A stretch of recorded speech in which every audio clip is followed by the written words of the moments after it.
দিয়ে একটা রেসিপি বানাবো। সজনের পাতা আলু দিয়ে আমি ভাজবো। কি করে ভাজবো সেটা তোমাদের সঙ্গে পুরোটা শেয়ার করব। প্রথমে আমি আলুটা ভেজে নেব ভালো করে।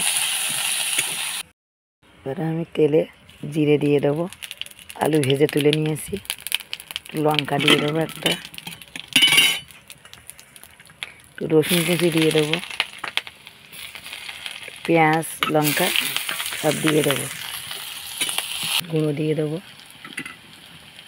একটু লবণ দিয়ে নিই, সজনের পাতাটা দিয়ে দেবো, জল দিয়ে দেবো, দিয়ে এবার আমি ভেজে দেবো। দেখুন এবারে আমি আলুটা দিয়ে দেবো, ভেজে রেখেছিলাম। দেখুন সজনের পাতা ভাজা কিন্তু আমার কমপ্লিট হয়ে গেছে। দেখুন কি সুন্দর, কিন্তু খেতে খুবই ভালো আর খুবই উপকারী সজনের পাতা।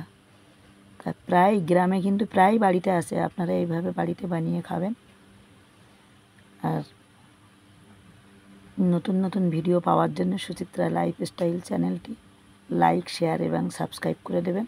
আর কমেন্টে জানাবেন আমার সজনের পাতা আলু দিয়ে চচ্চড়ি রেসিপিটা কেমন হলো। ভালো থাকুন।